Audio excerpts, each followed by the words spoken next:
and welcome to day 24 of May Vlogs. We are planning a very slouchy day today, a very lazy day.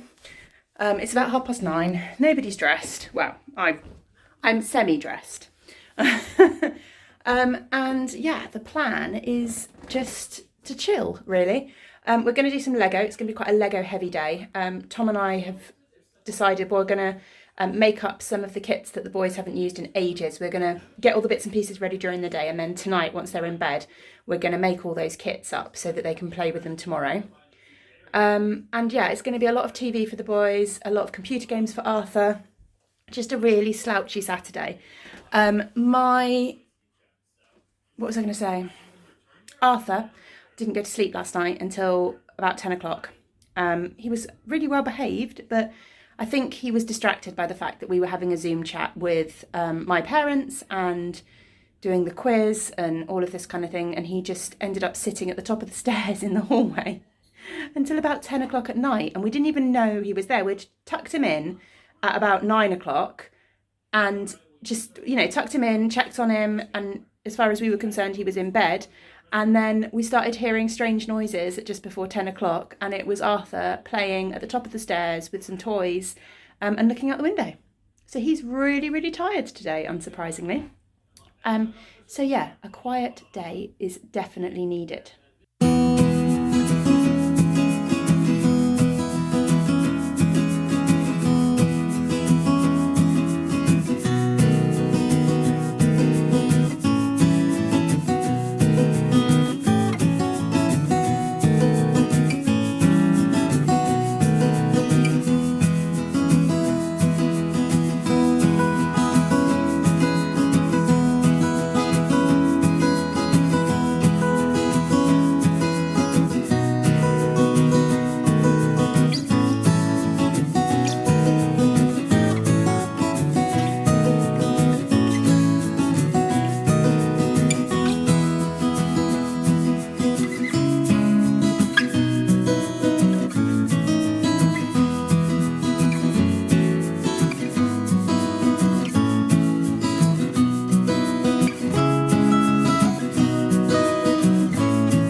Arthur is just having a Zoom chat with his friends at the moment, and I thought I would come into my office and have a little sort out of one of the units because we are hoping to find some space so that some of the Lego kits that Tom's been building, we can actually put them up somewhere out of the reach of the boys.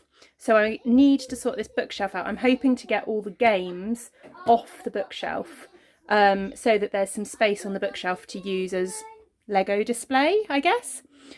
So yeah, I've got a big unit to sort. So this is the unit I've sorted. As you can see, I've kind of started making a start. I've moved the table, which is normally there, and I've popped on the table the boxes that I need to sort out. So I thought I might share some of what's in some of these. So these boxes are mostly just bits and pieces of scraps and work. I've got some little organza bags in that one. This bag has got all of my self-striping scraps and also a lot of the film club colours from last year. I kept sort of 50-gram skeins of a lot of the film club colourways from last year, as well as just some scraps from various other bits and pieces. Yeah, quite a few there. I need to decide whether I'm going to repeat any of these film club colourways. So this is basically a bag of self-striping scraps, which I haven't decided what to do with yet. What else have I got? Oh, I've got some like scraps set aside for swaps and stuff like that at some point. I've got a bag in here with some random mini skeins that I don't really know what to do with. They're either scraps that aren't my colours or yarn bases that I'm not very sure about putting in blankets.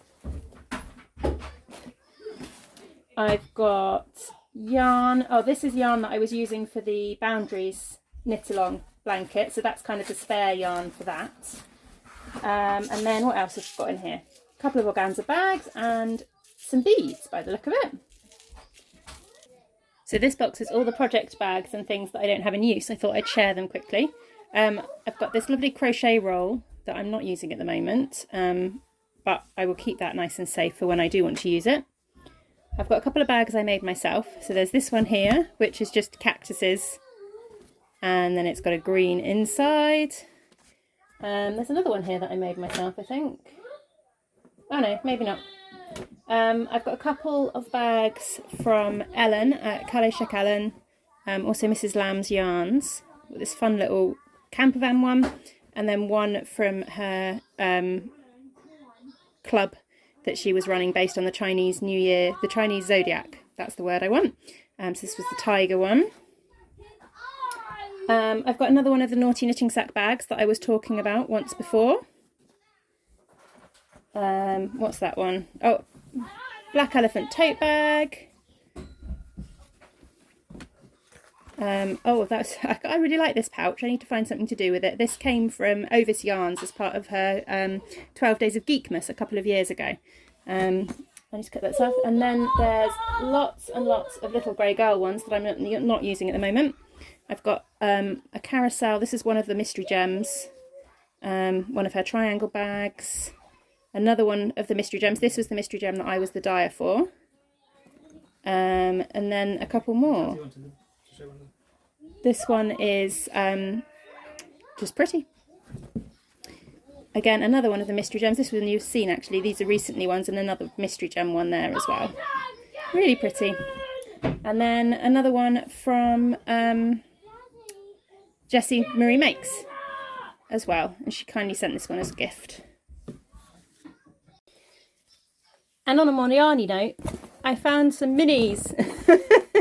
These are all the minis from last year's 12 Days of Christmas collaboration box that I organised. I'm hoping to do it again this year. I just really need to get myself organised and contact everyone and see if they're interested in doing it again. Hopefully people will, but we will see. But yeah, we did it for charity if you missed it last year. So that one was from Gamer Crafting. That one was from Hannah at the Corner of Craft. That one was from Lola at Third Volt Yarns. That one was from Tracy at Nora George Yarns. That one was from Kate at Joni Unravelled. That one was from Ellen at Mrs. Lamb's Yarns.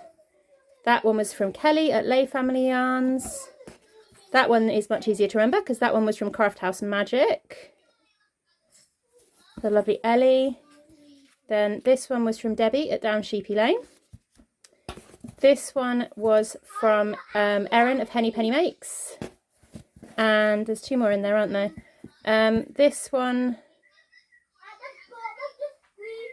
See, this is where I forget. Who else? This one is from Leona at Rusty Ferret.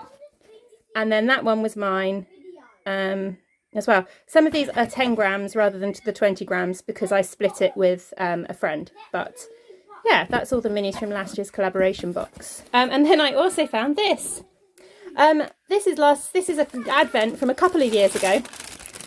And my lovely friend who ordered an advent split one with me because I ended up not getting an advent because I sold the wrong number and wasn't very organised and it all went a bit wrong, so I didn't have it. So she had 10 grams.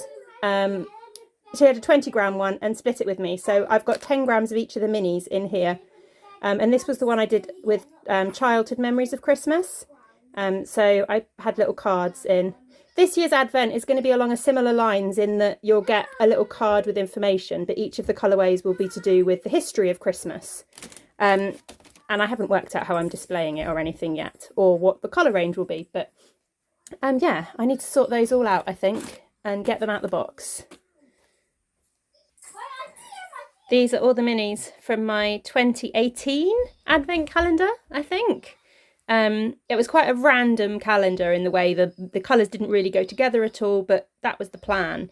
This year's calendar will be much more, the colours will go together, so you'd be able to put them all in one project. Not necessarily a pure fade, but each colour will lead on from the next colour and it will work really, really nicely, hopefully. But it's just fun to look back and see what I did a couple of years ago. There's some really lovely colours in this. This one in particular I loved. This was City Lights, and it's obviously now become a regular colourway that I have in the shop. But there's some other ones that I really liked as well. This was one of my favourites. Grandma Drank Too Much Baby Sham. And this one, Gingerbread House. But yeah, these are all destined to go in my Cozy Memories blanket. So I'm going to take them downstairs, I think, and add them into my bag of minis for that. In the process of sorting through all of the shelves and everything like that, I found the boys' baby boxes. Just like all their little bits and pieces. Goodbye. So there's the little bit that was on Arthur's cot when he was first born. So this is obviously Arthur's one. There's some really strange stuff in here.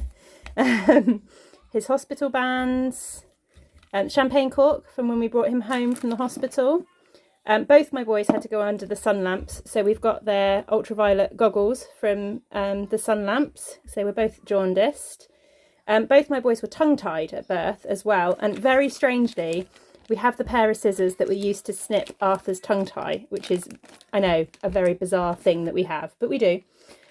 Arthur had to stay on the special care unit for 5 days after he was born.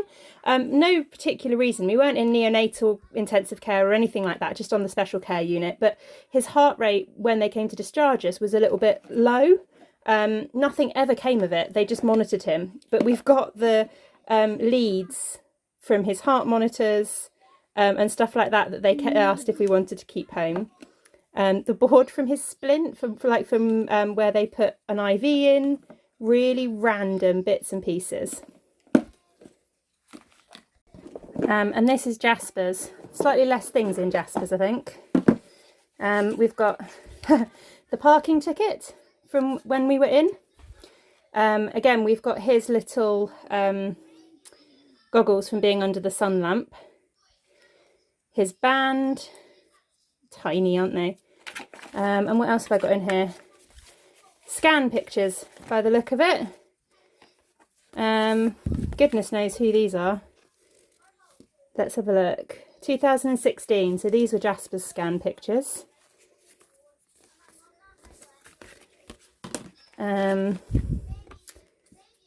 Who's that one? That's Jasper as well, 2016.